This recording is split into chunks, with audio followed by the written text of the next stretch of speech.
Good morning, everyone. Welcome to News Forum with another set of articles for discussion. So, now the Himalayan yaks would be insured. Due to climate change, the yaks are feeling the heat of it. The National Research Center on Yak at Dirang in Arunachal Pradesh has tied up with National Insurance Company for insuring their livestock. तो जितने भी याक owners हैं उनके yaks insured होंगे for protection against weather calamities diseases in transit mishaps surgical operations strikes और रियॉट्स.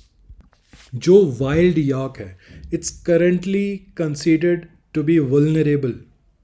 पहले ये endangered था लेकिन उसको डाउन लिस्ट कर दिया 1996 में. अब ये क्लासिफिकेशन IUCN की वल्नरेबल, इंडेंजर्ड, क्रिटिकली इंडेंजर्ड, ये हमने पहले किसी स्लाइड में डिस्कस करी हुई है. If you want to have a better idea about this please go through that module.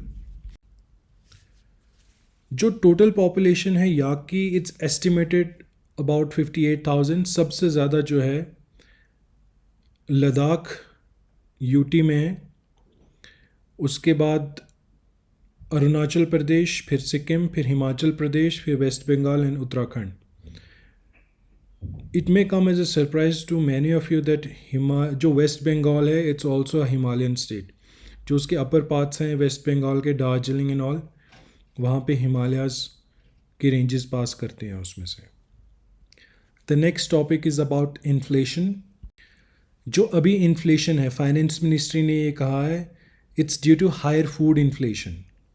जो खाने की आइटम्स हैं उनमें महंगाई हो रही है, इसलिए it's adding up to overall inflation. अब हेल्दी मॉनसून्स होंगे, जो हमारा खरीफ सीज़न है जहाँ पे हम समर्स में सो करते हैं और ऑटम में रीप करते हैं. जब सीरियल्स एडअप हो जाएंगे और स्टेट्स के पास जो स्टोर पड़ा है, जो स्टॉक पड़ा है, उनको अनलॉक किया जाएगा तो सप्लाई ज़्यादा होगी, उससे इन्फ्लेशन कम हो सकती है. इसमें ये एक पॉइंट इम्पॉर्टेंट है, वो ये देखिए कि उससे हेडलाइन इन्फ्लेशन जो है उसमें गिरावट आएगी. अब हेडलाइन इन्फ्लेशन क्या होता है? Headline inflation refers to the change in value of all goods in the basket. Headline inflation में हम सभी चीज़ें, जितनी भी हमारी बास्केट में चीज़ें हैं, all goods in the basket, उन सब को रेफ़र करते हैं. और इस कॉन्सेप्ट को और क्लियर करने के लिए हमें कोर इन्फ्लेशन समझना होगा. जो कोर इन्फ्लेशन है it excludes food and fuel. Food को निकाल दो, फ्यूल को निकाल दो हेडलाइन इन्फ्लेशन से,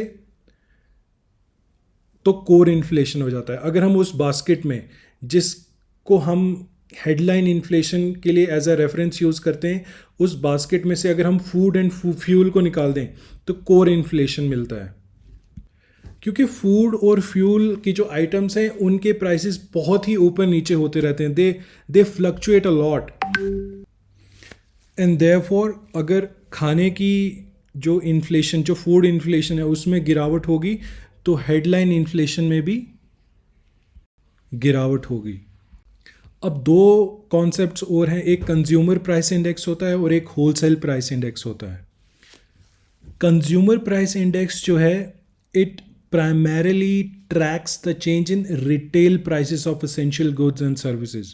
जो हम रिटेल शॉप से, जो हम रिटेल मार्केट से चीज़ें उठाते हैं, उनके प्राइसेस को लेके हम कंज्यूमर प्राइस इंडेक्स को कैलकुलेट करते हैं. जो फूड का वेटेज रहता है कंज्यूमर प्राइस इंडेक्स में it's close to 50%, which is very high. लेकिन जो हमारे हाउस होल्ड्स हैं they do not spend that much of their overall expenditure on food. We spend more on services such as education, healthcare, transportation, जहाँ पे inflation levels और high रहते हैं.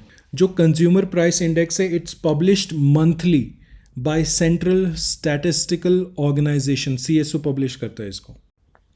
लेकिन एक पॉइंट यहाँ पे ये है कि जो CPI है it's not an accurate reflection of consumer spending, because the spending pattern of every household is highly variable.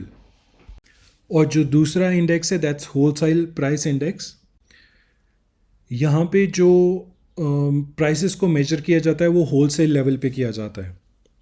जब हमने रिटेल इन्फ्लेशन की बात की, उसमें हम उस चीज़ को ट्रैक करते हैं जहाँ एक कंज्यूमर फॉर एग्जांपल कोई भी जाता है और एक प्रोडक्ट को ख़रीदता है, लेकिन होलसेल लेवल पे जो प्राइसेस हैं उनको होलसेल प्राइस इंडेक्स के थ्रू ट्रैक किया जाता है।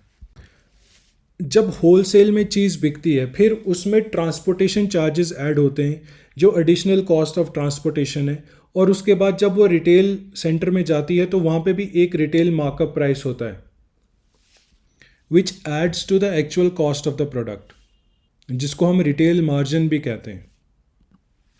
और दूसरा जो मोस्ट इम्पॉर्टेंट पॉइंट जो एग्ज़ाम में कंफ्यूजिंग पॉइंट है वो ये कि जो होलसेल मार्केट है ये सिर्फ गुड्स के लिए है, सर्विसेज के लिए नहीं है।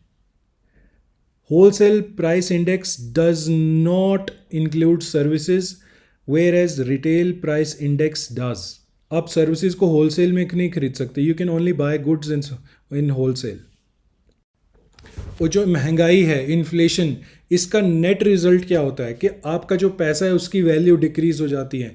मान लो आपने 100 रुपये में कुछ ख़रीदा और अगर महंगाई हो गई और उस चीज़ की कीमत 110 रुपये हो गई, तो पहले जो चीज़ आप 100 रुपये में ख़रीदते थे अब वो 110 रुपये में ख़रीदते हो।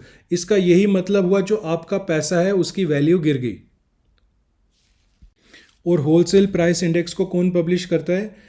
It's published by the economic advisor in the Ministry of Commerce and Industry. Alright, so please go through these slides and refer to previous modules as well. I guess this is up for the day. Thank you so much for your time, guys. You have a great day ahead. Take care.